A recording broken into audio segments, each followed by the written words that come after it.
now, no countdown. Okay. I'd like to call the meeting to order. If anybody has a disclosure of pecuniary interest. Oh, I got a little warning on here. There we go. Sorry. Any correspondence? None, I guess. No delegation, so we can go right to new business, which is Teresa's report. Teresa, it's all yours. Thank you, Councillor Horace. So I'll start with our general information on COVID-19 update. And everything in this report is now in need of being updated. As of Monday, June 7th, the province announced that we were going into step 1 as of 12:01 a.m. on Friday, June 11th. The user groups were notified and the general public. However, we did receive a clarification notice from Lambton Public Health today. So that is under review, just to make sure that everything that we've communicated is in line with what public health has communicated. And so if there's any changes or anything that needs to be looked at, we'll look at that tomorrow so that we are ready for Friday. Primarily, it really only affects the ball diamonds in the sense that you can have 10 people out on a ball diamond. But what they're able to do on the ball diamond is now what needs to be clarified, whether it can be a full practice or it's just more skill development. But going back to May 22nd, very pleased and very proud of the Parks and Rec Department, the staff, proactive and had everything ready in anticipation of being able to open the tennis court, ball hockey, basketball court, and the splash pad, and up into the point where we actually had our public health inspection of the splash pad done in advance. It was all approved, ready to go, and so when we got the announcement, we were actually able to open on Saturday, May 22nd, when we were permitted to open the splash pad, and it's getting good use, and the pickleballers are back out. So yeah, in that sense, we've been very fortunate. The next step will be the next big change. When we get to step 2, we'll have a bigger impact on our Parks and Rec operations. Has anyone contacted you about using the ball diamonds yet, starting the weekend? No, not as of yet, but I actually I email our, correspond with our ball users, the league conveners on a regular basis. And I did follow up with them, and I touched base with them again today, but now that we've had more clarification, need to follow up. Primarily, I think it's similar to last year. The leagues really, they want to play in a league. They're not the teams that are going to come out and practice kind of thing. So I don't anticipate any usage until we get to that point. But the ball diamonds are all ready. The staff have been grooming them, keeping them well kept, and we are ready to go when we again are able to run some leagues. What about the netting, Teresa? Is it done? Yep. That's further in my report, but I can. Okay, sorry. Is that all right? Nope. Okay, no worries. If there's no other questions about COVID and the impacts, I'll move on to the arena portion. So as per the construction update, we're removing items. So that has all been done. Everything that staff needed to remove or in order for the contractors to get in and start work had been done. The arena structural review was completed by an engineer, and the recommendations are under review, and we're considering having those completed at the same time as the arena renovations. There was one recommendation in particular that involves steel, and it's one of the beams needs some support put in. So we're evaluating that right now. And as per council, we are not renting the arena or the upstairs hall this summer. It is a construction zone. However, if there was a situation where we could have crowds by Cornfest, then we would make arrangements to be able to use the arena floor, but perhaps we'd have to rent portable washrooms so that we stay out of the construction zone and just use the arena floor and the outdoors.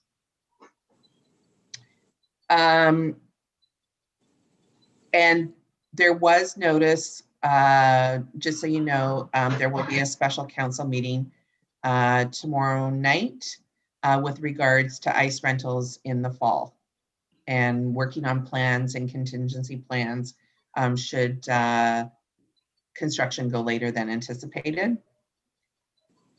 With regards to the halls, as per COVID restrictions, the halls remain closed. And I don't believe it's until step 3 that actually indoor activity can take place. So we've still got another possibly 42 days from 6 weeks. Friday. Yeah.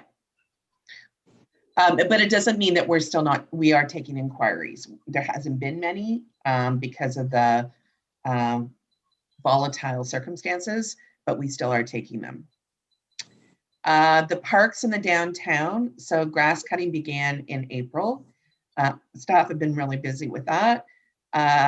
Trees were planted in Memorial Park again this year. Hanging baskets were hung May 26th, and the planters were planted May 31st. And again, that's all thanks to the Watford Warwick Horticulture Society for them supplying all of the plants and the planters and doing all the work. And again, they were able to do it this year with the same COVID provisions that they worked under last year. So it all worked out really well. It's kind of odd that we were so prepared, like it's seamless this year because we'd gone through it last year. So thanks to the Horticulture Society for getting that stuff done. We do have a community garden going in this year. It's sponsored and maintained by Libro in partnership with our Parks and Rec department. And where it will be going, because of construction this year, we're going to use green space on Sunset. There's not actually an address there. It's maintained by Parks and Rec, and there's actually a municipal drain there. And these are raised beds that will be put there, and there'll be some signage and possibly a park bench. The premise of the garden from Libro is that they'll maintain it, weed it, engage with volunteers also outside of the company possibly, but it's predominantly staff that will be doing this. And they're donating all of the vegetables to the local food bank so that people can pick up fresh vegetables at the food bank. So very, very exciting. It is unfortunate that we've had to go to plans B, C, and almost D because of COVID. Not being able to gather with that many people, but between Parks and Rec staff and Libro, we're getting it all together, and our plan is to have it set up for next Tuesday. So we're excited about that. The boxes had to be made by our staff. They're in the arena now, and Libro staff had pre-planted in, I guess, biodegradable containers so that they could start the growing process. Otherwise, we were looking at being too late to get everything planted. So hopefully it'll all work out, but very, very exciting. As you're aware, the Horticultural Society had proposed a refreshing of Bluebird Parkette, and it was approved by this committee. We're just waiting for an update on the quote and design, and at that time, it will be representatives from the Horticultural Society, the landscaper, and myself will meet together and determine how the construction or how the progress will unfold and what pieces need to be done and when, and so on and so forth. So we're looking forward to getting that done also. And that's pretty much your uptown. Staff are weeding and emptying garbages regularly and watering everything regularly. So they do also water the rotary trees that were planted on the north side of the arena in that area by the track. And so we do have staff now in on weekends that water Saturday and Sunday mornings because they get plants, everything gets watered daily. The ballpark, so the protective netting at the new Diamond and Watford and Warwick Park is currently being installed. However, we did run into an issue at Warwick. Hydro One has concerns with how close the poles are going to be to the lines. So it will require another meeting with them, or a first meeting with them with me and the contractor to determine what our next steps could be. Watford poles are going in. They started yesterday. And because of the length of Watford, I approved increasing the netting by 20 feet in Watford, because then it completely covers the foul zone. And so that means decreasing it by 20 feet in Warwick, which we had plenty there anyways. So I'm hoping that'll be done this week, at least the first ball diamond. And then we'll have to check with Hydro One to see what we're able to do with Warwick. So we're getting some progress there.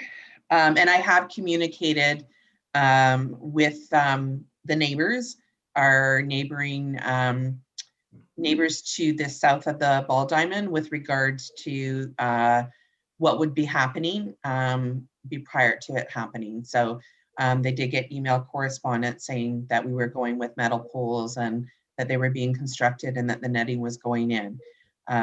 So trying to keep that communication open so that everyone that's affected by things are in the know. And with the ball conveners, we've been having regular ongoing conversations and email correspondence. And as we understood it collectively, myself and our ball conveners, that we anticipate we can have leagues in, I believe it's step 2, but that would be open to clarification also. So if everything aligns properly, we may be able to start ball leagues sometime in July. So that's what we're hoping. And going along with that, we did get an updated quote for the concession at the Watford Ballpark. The Watford Ballpark services our leagues, as well as when the Optimus Club is offering beverages. We have to have food. And so we're hoping everything will be open when the leagues start up. I'm thinking very positively that we're going to have leagues this summer. And we did get an updated quote. It is $1,000 more than last year, but I am still working on an additional quote to see if we're able to get the same type of fire suppression system, hood system that's going into the new community complex, just to hopefully be able to deal with one vendor. So I am still working on that. And again, like I said, our goal is to be up and ready for ball leagues. And I have been in touch, again, email correspondence with the concession leaseholders. The Watford Library and Museum, the engineer's assessment of each building continues to be under review.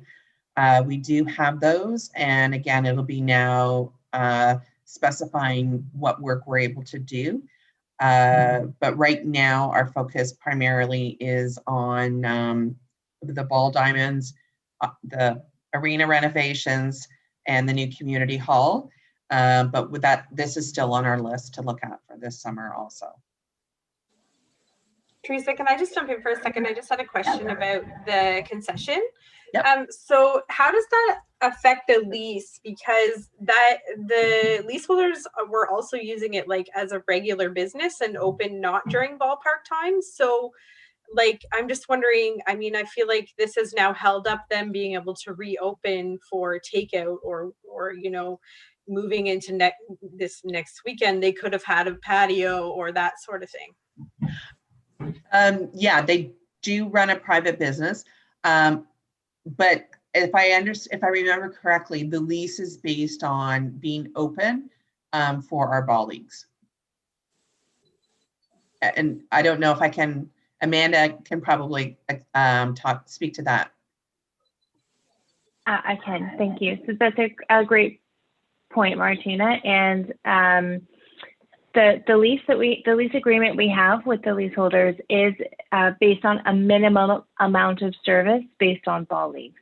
So while I do know that they operated in past years, typically additional hours to supplement their operation, its primary goal and the purpose of our contract is for servicing our customers to support kind of the league activity that happens at that location. And so the minimums in service are related to, prime times associated with those leagues. So at least we've always approached, or I've always approached that agreement as in any additional services that are available to the vendor are great, a great complement to the park and to the community, but are not kind of the core focus of our agreement, which is why we've focused on aligning the repairs to the reopening as opposed to completing them earlier. Okay, thank you. Okay. All right, I will continue on. The next is an update on the East Lambton Community Complex. And we are still in the process of applying for grants. We did get the FCM Feasibility Study grant, and we're now in the stage of the initial review for the capital grant. And once we get through that, we'll submit a capital grant. And then we're also have a new grant, the Green and Inclusive Community Buildings Program. And we're in the process of getting that grant together. And it needs to be submitted by July 6th. So there's a big push on these because they are healthy sums of money, and hoping for some success there. Our anticipated construction process did start on May 17th, as we had hoped. You'll see we did have privacy panels installed, but the wind has been pretty strong, so it kind of took all the privacy panels off, and it was, but it's not the end of the world. People can see now all the digging going on and the big equipment that's there. Again, we've removed everything inside the arena, and it's basically everything that can be done has been done up until the point that for our full building permit, and we're also waiting on steel, which will hopefully be in, I believe, June 28th, somewhere around the end of June. We do have the SB 10 modeling done now, and so that's the last piece of the overall building permit.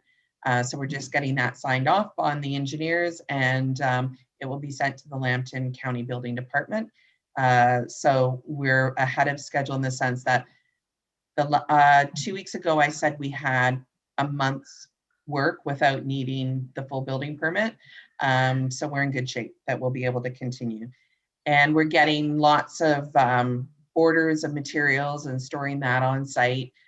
So when you go now, it is a living, breathing construction site. The trailer's up, their porta-johns are up, everything's in place. Yeah, no. With regards to the fundraising campaign, that we are working on updating the materials. So part of that is some artist renderings that will be coming with the materials. And we did complete the council training. This just gives you the timeline that we provided to council. And on June 14th, so at Monday's council meeting, there'll be an announcement that will be starting to let people know who some of our key volunteers will be. And then we'll be working through the process of the quiet phase of the campaign, which is where we start with our higher gifts and working through that over the summer and early fall. Teresa, I was just wondering, you're talking about the supplies and equipment and materials that are coming in right now. Is there anything we're doing extra for security when it's? Yeah, it's all secure. Yeah. It's all secure. Yeah, because everything's worth so much now, and yeah. Yeah, it is all secure and the fence has all been extra security. And yeah, and those are things that we talked about, like there's sea cans Mhm. on site that are locked. There's stuff inside the arena that has a security system. Yeah, so yeah, we're very cognizant of that, but that's a good point. Yeah. And I'd like to say that, and I'm not sure if I said this at the last Parks and Rec Committee meeting, but through the feasibility study, the working title of the project will be the East Lambton Community Complex, and the goal has been established of $2 million as our goal to raise within the community. Well, and outside the community too. The Parks, Recreation, Tourism, and Culture Master Plan development. Monteith Brown have been working hard on this. All the community engagement has been completed. And again, thanks to council members and our Parks and Rec Committee members for participating in the interviews.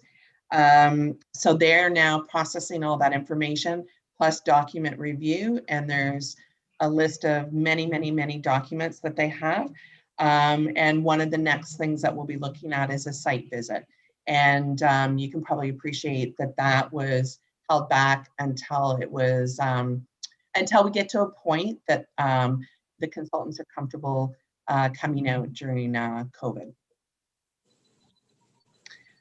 We're currently, with regards to events, looking at a possible plan for Canada Day celebration for this year.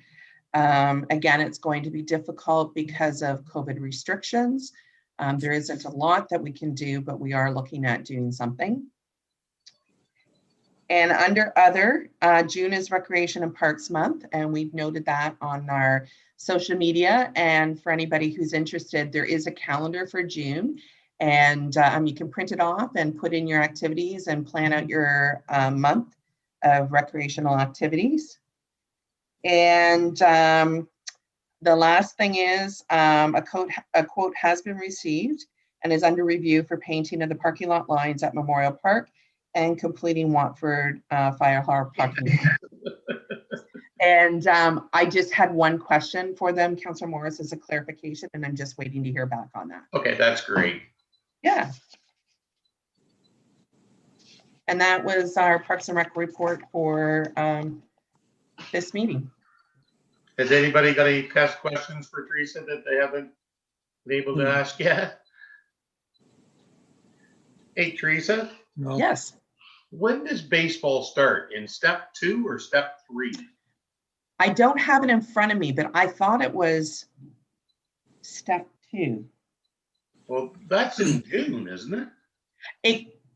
It could be, it works out to be like originally we were going to be the 14th, but I'd have to verify that.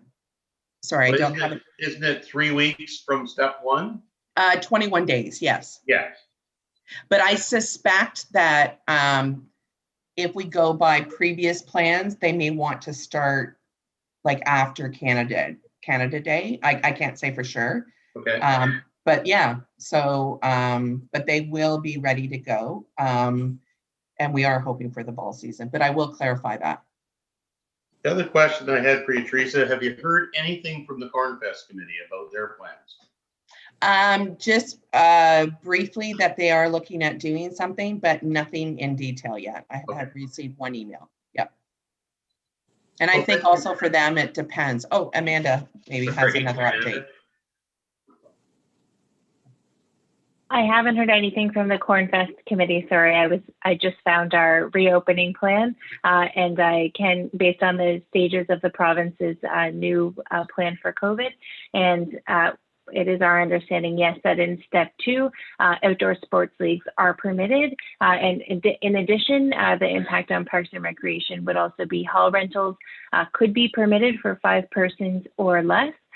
We're able to show halls for rentals, so hall like funerals or future events. And in particular, based on numbers and limitations, the gun club rental at Centennial Hall could resume in that step. Those are our anticipated kind of steps for that stage at this time. Thank you, Amanda. That helps a lot. Well, Teresa, that was an excellent report. Thank you very much. I guess the next thing on our agenda is the Parks and Recs minutes from the 28th. Has everybody had a chance to look at them? If there's any errors or omissions? If not, I'll undertake motions to accept. Thank you, John. Yep. I need a seconder. Sorry, Amanda. So council approves these minutes. It's one of these weird things with the committee. Oh, okay. We do share them for your information, and that's a new addition actually in Teresa's new report format. So you can see what goes to council, but we'll definitely take comments on errors or omissions, but the official approval happens at council. Okay. It's just random procedural note. Okay, is there anything else you have, Teresa? There's Parks and Recreation Committee, April 28th follow-up. Yes, and I believe the follow-up, I have so the concession operators, I followed up with them and working on those timelines, and I have followed up with the ball leagues and the potential timelines for leagues to start. So those have both been completed. Well, let's hope July 1st they can play baseball and eat food at the arena, at the ballpark. Yes. Yeah. Is there any other business? Amanda, you got something on your tongue? I do.